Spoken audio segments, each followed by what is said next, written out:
Putin's spy chief has now publicly claimed to expose a covert Western plot to use ISIS against Iran, suggesting that Washington is ready to lean on extremist proxies as the conventional war stalls. With the US Army struggling to meet its objectives on the battlefield, is Donald Trump desperate enough to turn to so-called ISIS terrorists as a shadow force to keep his Iran war going? This is a big revelation coming months after Tehran had already accused ISIS of having a hidden hand in the violent protests that rocked Iranian cities during the height of the conflict. Amid Iran's allegation about ISIS involvement in fueling unrest, Syria was rocked by a mass jailbreak from a prison holding ISIS terrorists, heightening fears that hundreds of extremists were suddenly back on the loose and ready to regroup. Fears of a new ISIS threat inside Iran are now growing, especially after Russian investigators said they had found a foreign hand behind the deadly Crocus City Hall attack, hinting at a wider covert game. A senior Russian official on May 27 accused Western intelligence agencies of using former ISIS terrorists as proxy forces, alleging that these groups are being steered to serve Western geopolitical objectives in the region.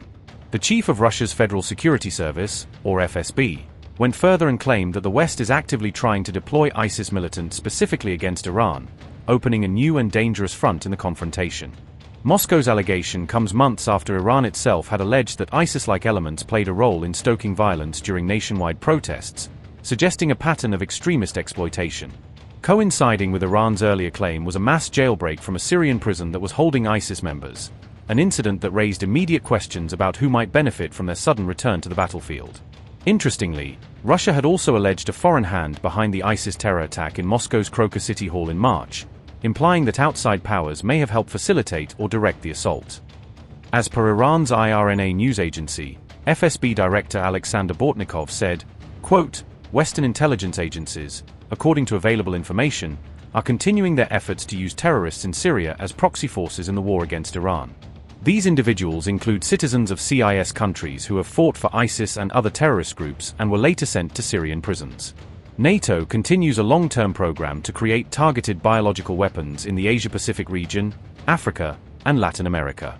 Biolabs also operate in CIS countries. Notably, field trials and incidents involving pathogen leaks from these institutions are claimed to have natural causes." Unquote. Earlier, Tehran said that much of the violence seen during protests in December 2025 and January 2026 was carried out by ISIS-like elements, which it accused of infiltrating demonstrations to push them into chaos. Officials told RT and other outlets that these terrorists used violent methods reminiscent of ISIS atrocities, including shootings and extreme brutality. An Iranian official alleged that these cells had been instructed from abroad to open fire on both protesters and police, in order to inflame unrest and delegitimize the state. The same official claimed that members of these terrorist cells beheaded law enforcement officers and carried out gruesome killings during the chaos. They burnt people alive and finished off the wounded, the official said, likening the alleged acts directly to the worst ISIS atrocities. Iran's foreign minister has also written to the UN Secretary General, accusing foreign powers of enabling ISIS-like acts of terror inside Iran under the cover of protests. It is worth recalling that ISIS also carried out the mass shooting at Crocus City Hall near Moscow in March 2024, one of Russia's deadliest terror attacks in decades. For gunmen killed 149 people and wounded 609 others in that attack, while causing an estimated $76.4 million worth of damage to the concert complex. Russia's investigative committee identified 19 perpetrators, accomplices, and arms suppliers as members of ISIS-K, the group's regional affiliate in Central and South Asia. Investigators went further, concluding that the Crocus attack was planned and committed in the interests of Ukraine's leadership, a claim Kyiv has strongly denied.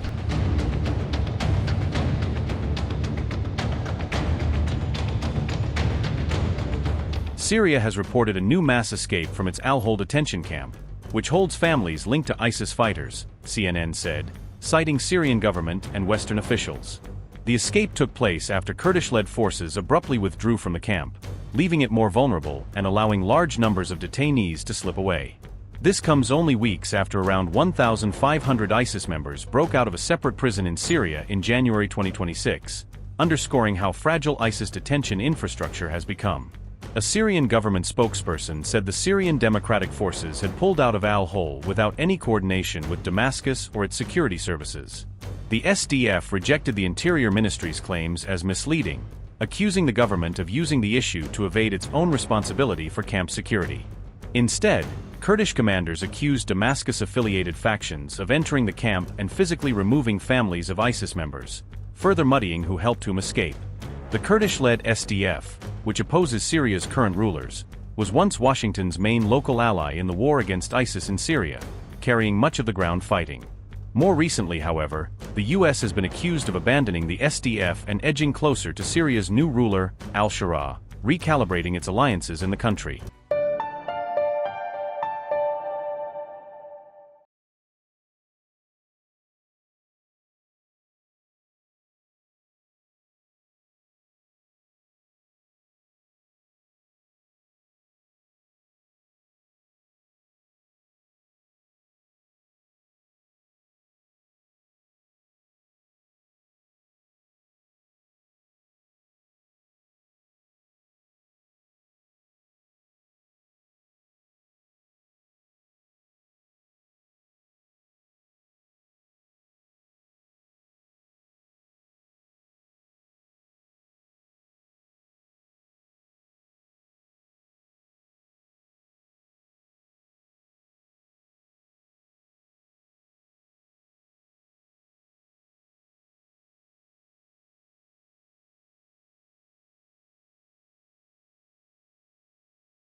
$25 crore गरीब गरीबी को परास्त करके बाहर निकले।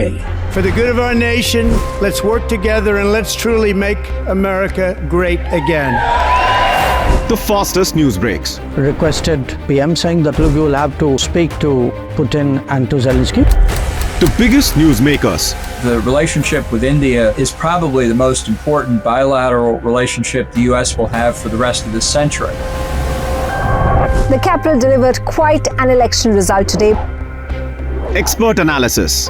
The million-dollar question today is how to stop this dance of death. Ground reports.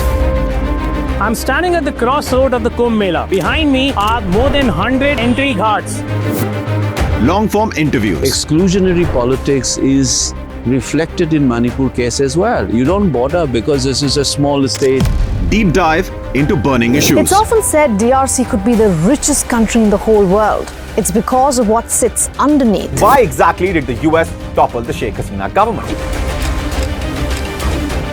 HD videos. We don't just break news, we break it down.